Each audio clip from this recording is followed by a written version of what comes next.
창세기 32장 24절 28절의 말씀인데요. 주보에 제가 하나도록 올려놨습니다.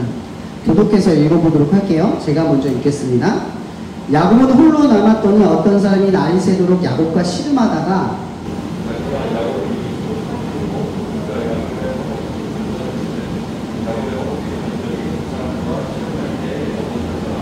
그가 이르되 날이 새려하니 나로 가게 하라. 야곱이 이르되 당신이 내게 축복하지 아니하면 가게 하지 아니하겠나이다.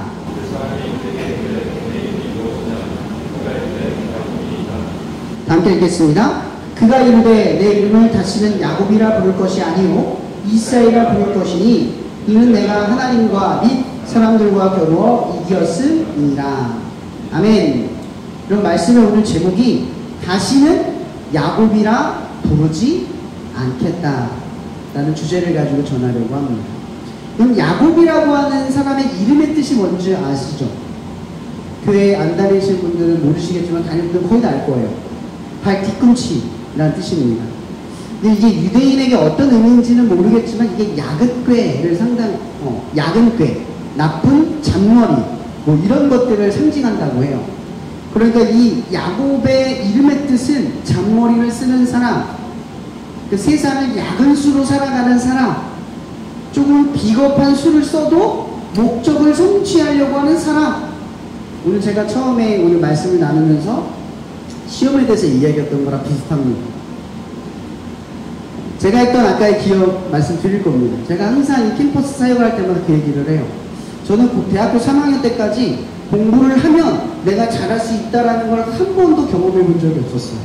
왜냐하면 고등학교 때부터 대학교 2학년 때까지 컨닝만 했기 때문에 그걸 몰랐습니다. 그래서 저는 그게 좋은 성적을 얻는 것이 내 실력이 될 수 없다는 걸 몰랐어요. 사단에게 계속 속고 있었던 거죠. 그렇게 시간을 허비했던 거예요. 근데 제가 아까 얘기했다시피 A4를 받았다고 했잖아요. 공부를 처음 해서 전체 성적은 나빴어요. 근데 저한테는 의미가 있었어요. 뭐였냐면 그동안 내가 할 수 있었는데 안 했구나. 그리고 또 하나, 하면 되는구나를 처음 알았어요. 여러분, 이게 얼마나 큰 경험인 줄 아세요? 우리가 살면서 뭔가를 자꾸 포기하고 안 하게 되는 가장 결정적인 이유는요, 해도 안 된다고 미리 결정을 내렸기 때문이에요. 그럼 대충 하거나 어설프게 할 때가 많아요. 근데 여러분들이 만약 어떤 것을 했을 때 했던 경험이 생기면 다음의 습관은 뭐가 돼요? 하면 된다가 생기는 거예요. 인식의 변화는 이렇게 찾아오는 거죠. 제가 그때 그 인식의 변화의 변곡점을 느낀 거예요. 저는 야곱 같은 인간이었죠. 어떤 수단과 방법을 가리지 않아도 목적만 성취하면 된다는 사람이었어요. 근데 그때는 저는 예수를 믿지 않았어요. 교회를 물론 다니기 시작을 했지만 예수를 믿지 않았어요. 잘 몰랐어요. 이런 문화와 습관과 관습들을 그냥 고스란히 받아들였어요. 왜? 다른 사람들도 하니까요. 다른 사람들이 하는 걸 내가 안 하면 어떻게 돼요, 보통? 평균을 지킵니까? 평균 이하 떨어져요. 용기와 결단이 필요하고요. 제가 뭔가를 1kg 결정하기로 마음먹었던 건 바로 그때 예수님을 믿게 되면서부터였어요. 왜 그걸 믿게 됐냐? 이거였어요. 예수님이 나를 위해 죽었다는 사실 때문이 아니에요. 사실 물론 그것부터 출발을 하죠.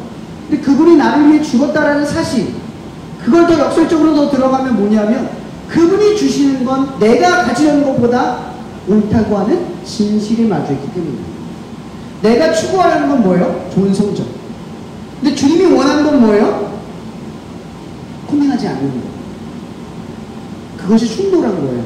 주님이 나에게 좋은 걸 주시려고 하는데 뭐가 빠져야 되는 거죠? 컨닝하면 안 돼요. 삶을 방법과 수단을 따지지 않고 목적만을 이루는 삶이면 안 되는 거예요. 오늘 이게 오늘 야곱의 이야기에 들어가는 거죠. 오늘 야곱이 창세기 25장 23절에 리브가에게 하나님이 말씀하신 게 있어요. 여호와께서 그에게 이르시되 두 국민이 내 태중에 있구나. 두 민족이 내 복중에서부터 나누리라. 이 족속이 저 족속보다 강하겠고 큰 자가 어린 자를 섬기리라 하셨다. 여러분, 이거 누구한테 한 말이라고 했죠? 하나님이 리브가에게 한 말이에요. 이미 이 야곱이라고 하는 인물은 리브가의 태중에 있을 때 하나님이 이미 어떻게 한다고 했어요? 두 민족이 있대요. 민족에 있다는 건 어떤 의미겠어요? 왕이 될 것을 의미하는 거잖아요. 그죠? 그렇게 받아들일 수밖에 없어요. 두 민족이 있다고 했으니까. 이 민족으로부터 출발하는 무언가, 거대한 무언가가 너의 태중에 있다 이렇게 얘기한 거예요. 근데 이 태중에 있는 얘기를 어떻게 하냐면 작은 자, 큰 자가 작은 자를 섬기겠고 이렇게 설명한다는 거죠. 장자권이 누구에게 있다?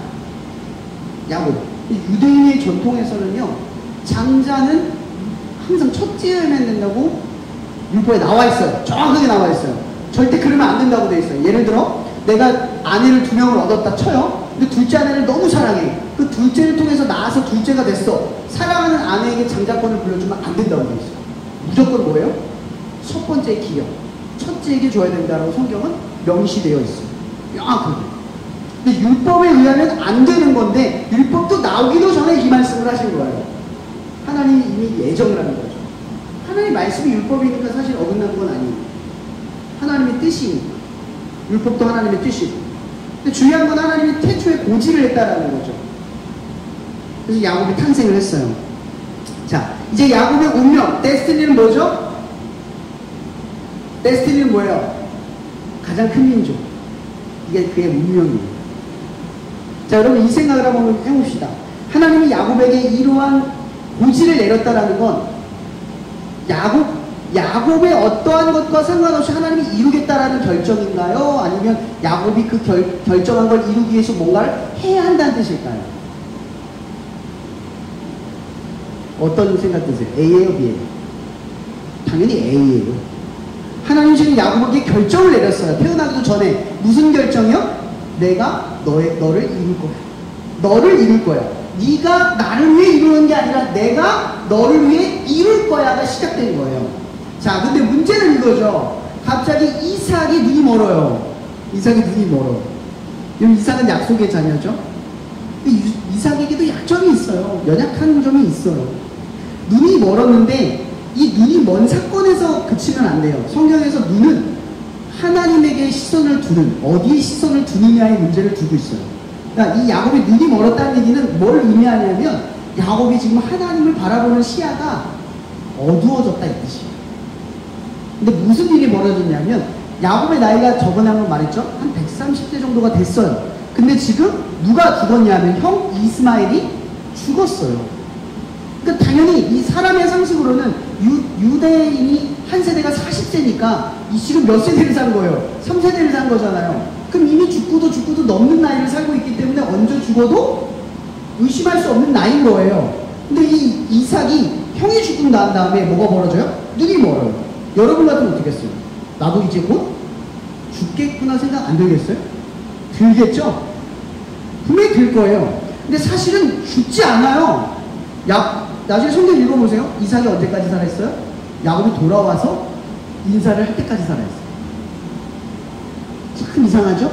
인간을 바라보는 시선과 하나님이 예정한 일들의 갭이 이렇게 커요. 우리가 볼 땐 끝인데 하나님은 아직도 우리 계획과 넘치는 상식을 뛰어넘는 어떤 일들을 계속 이루어내고 있다라고 하는 거죠. 근데 사실 지금 이게 지금 이삭의 가정의 위기입니까? 갑자기 눈이 멀어서 아들 장자의 에서에게 장자권을 주기 위해서 축복하는 이 위기가 갑자기 그들에게 찾아온 위기예요? 없었던 문제가 생긴 건가요? 사실 문제가 아닐 수도 있었다라는 거죠. 근데 문제가 된 거예요. 우리의 시야로 바라보는 그것 때문에 이삭에게 문제가 된 거예요. 큰 문제다. 제가 얼마 전에 밤에 배가 너무 아파서 울었어요. 너무 아파서. 갑자기 목통이 온 거예요. 제가 진짜 건강하거든요. 잘 아프질 않아요. 감기도 2년에 한 번씩 알아요. 거의 아프지를 않아요. 근데 여자들은 잘 몰라요. 여성분들은 건강한 분들도 있지만 여성분들은 자주 감기도 걸리고 하잖아요. 근데 남자들이 특징이 뭐냐면 가끔가다 아프면 엄살이 심해요. 왜냐? 자주 안 아파봐서. 그 통증이 약해요. 남자들이 진짜로. 그래서 저는 아프면 진짜 힘들어요. 근데 그날 배가 거의 뭐 살면서 아파본 적이 없고 배가 아팠잖아요. 너무 아파서 눕지도 못하고 일어서지도 못하고 밤에 엄청 힘든 거예요. 근데 제가 나이가 있잖아요. 갑자기 무서운 거예요. 죽을 때가 됐니? 큰 병이면 어떡하지? 괜히 무서운 거예요. 아프지도 않았고 느껴보지도 못했던 복통을 느낀다고 생각해보세요. 느낌이 어떨 거예요? 무서워요. 진짜 무서워요. 그래서 밤에 제가 정말 화장실 가서 붙들면서 하나님, 붙들 게 하나님밖에 없는 거예요. 하나님, 이러고 이제 1시간을 버티다가 나왔어요. 근데 그 상황을 묵상을 해보니까 무슨 생각이 드냐면, 아, 이삭도 이랬겠구나. 이럴 수밖에 없었겠구나. 근데 이삭과 저의 차이는 뭐예요? 전 아플 때 하나님 붙잡았어요. 이삭은 아플 때 머리를 쓰는 거예요. 자기의 방식, 삶의 방식. 이게 더 지금 뭐예요? 하나님의 뜻을 이루기 위해 내가 지금 재빨리 뭐를 해야 되겠다? 장자권을 물려줘야 되겠다. 죽기 전에. 이게 인간의 상식이라는 거죠. 하나님은 허락하지 않았는데 인간이 앞서버린 거예요. 이삭이 이 순간 하나님을 붙들었다면, 눈이 어두워도 하나님을 볼 수 있었다면 다른 결과가 있을 수 있었겠죠. 근데 바로 이것 때문에 재앙이 출발이 돼요. 어떻게 되죠? 이 야곱이 그 중간에 야곱은 또 어머니한테 사랑받는 이 장자권을 받는 모습이 있었어요.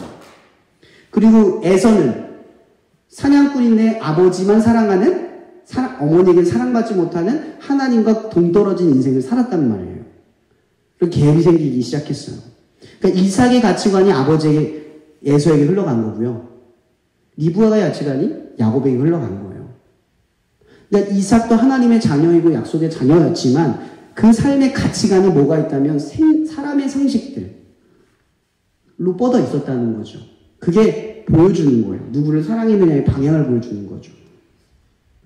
근데 이것 때문에 문제가 생겨요. 야곱은 분명히 하나님을 믿고 하나님을 따르는 사람이었어요. 그리고 이 장자권을 굉장히 중요하게 바라보는 사람도 맞아요. 근데 중요한 건 뭐예요? 장자권을 획득하는 방식의 문제죠. 여러분, 에서가 사냥을 하고 왔어요. 배가 너무 고파. 여러분 생각해보세요. 사냥을 매번 성공하는 건 아니죠. 가끔 실패해서 집에 들어오면 먹을 게 없잖아. 얼마나 배고파.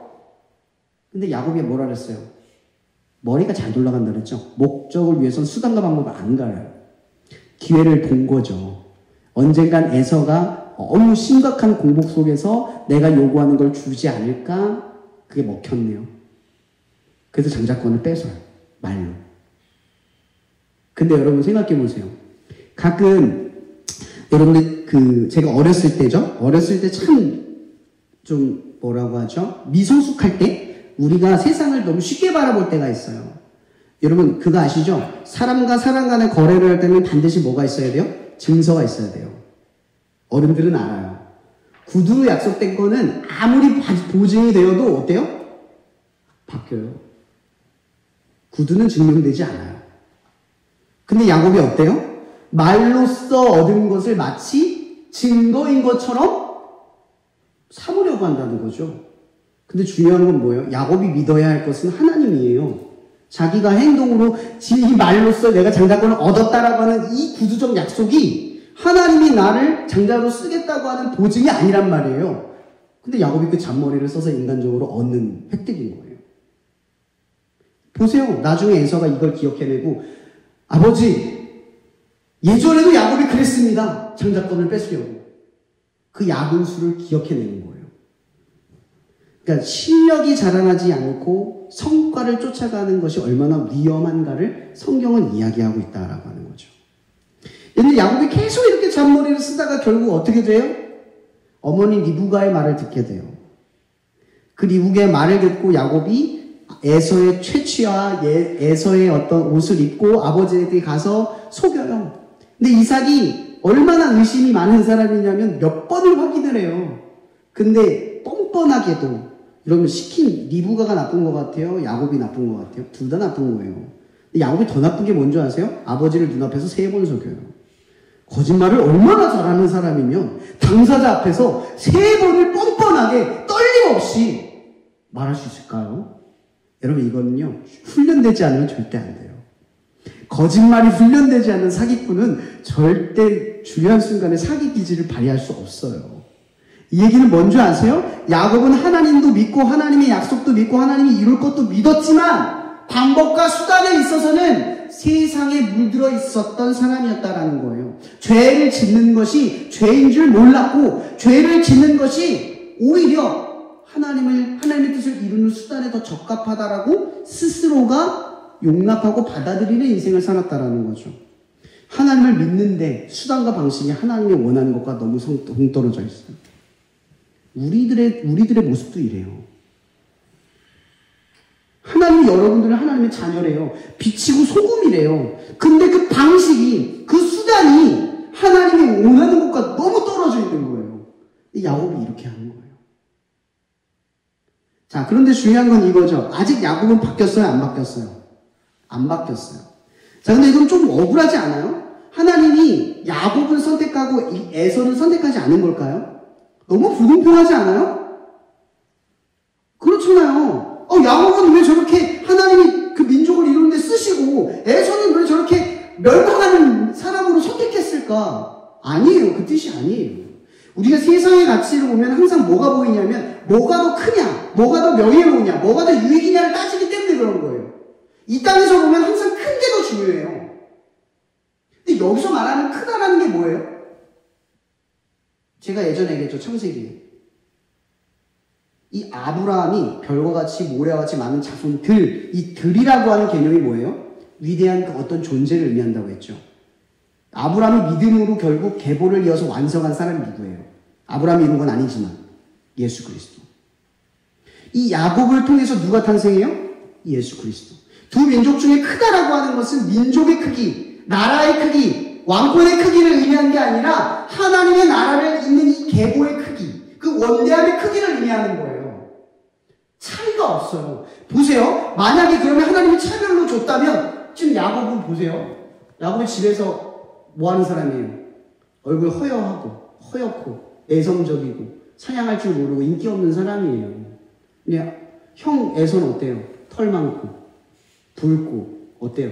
야성적이고 사냥도 잘하고 인기도 많고 인정받는, 아버지가 인정하는 사람이면 남자답다는 얘기잖아. 그죠? 여러분, 그러면 뭐가 더 불공평해요? 에서가 더 나은 인생 아니에요? 에서가 이고 야곱이 아니에요. 그러면 지금 이 성경만 보면 너무 억울한 차별이 하나님이 있는 것 같은데 실제로 쓰는 하나님의 모습을 보면 야곱이 더 불공평하게 태어났다니까요. 하나님이 정말 불공평한 분입니까? 절대 아니에요.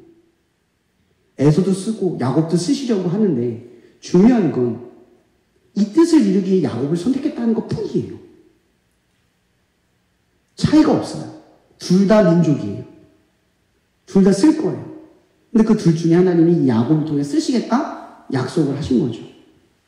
하나님의 말씀은 하나님의 말씀의 과정들로 이루어가고 있는 거예요. 우리와 상관없이. 쭉 가는 거죠.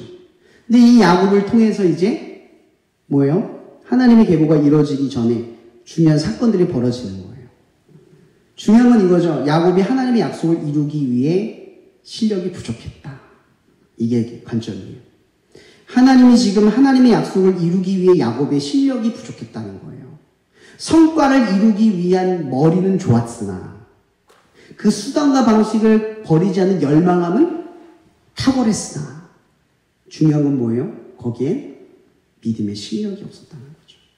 믿음의 자녀로서 증명해야 할 실력이 없는 거예요. 아무것도 없는 빈 껍데기인 거죠. 하나님이 쓰실 수가 없는 모습이었던 거예요. 그래서 야곱은 어떻게 됩니까? 베델로 쫓겨나게 됩니다. 그의 나이 40이에요. 그 정도 나이 되면 인생 끝난 거예요. 40이면 다 늙었어요. 가서 뭘 합니까?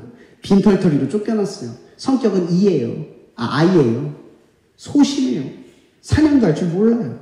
힘이나 능력이 있거나 인기가 많은 스타일도 아니에요. 근데 쫓겨나요. 근데 더 중요한 건 뭔지 아십니까? 베델. 거기서 누굴 만나죠? 하나님을 만나요. 처음으로.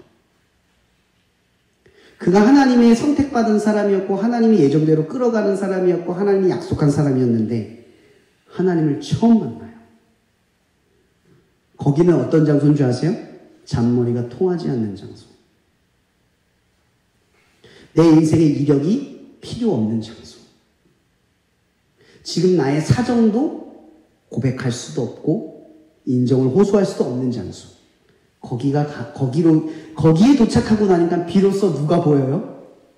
하나님이 보이는 거예요. 야곱이 하나님을 그냥 만난 게 아니에요. 거기서 만날 수 있었다는 건 광야. 아무것도 없는 그곳에 가서야 결국 하나님을 만났다는 거죠.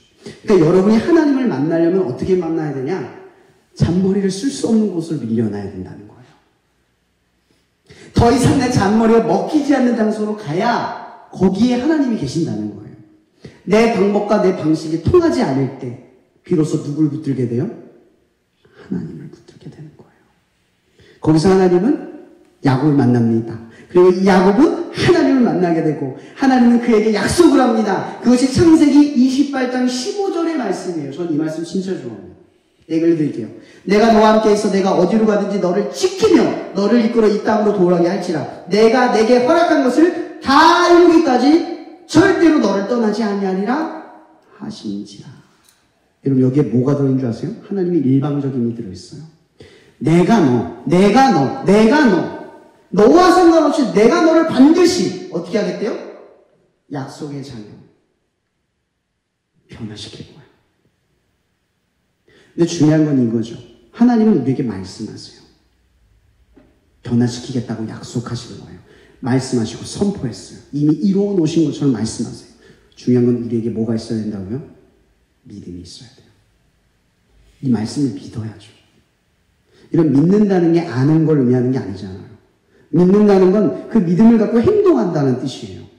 어떻게 믿는데 아는 것에서 그칠 수가 있죠? 절대 안 돼요. 야곱은 이 순간부터 결국 뭐가 되냐면 이제 나를 떠나지 않고 나를 이루실 하나님을 믿고 시작하게 되는 거예요. 자, 그런데 중요한 건 이거예요. 바뀌었어요. 바뀌었는데 중요한 건 믿음 생활이 쉽지 않아요. 야곱이 믿기로 마음 먹고 어디로 가요? 삼촌 라반의 집으로 갑니다.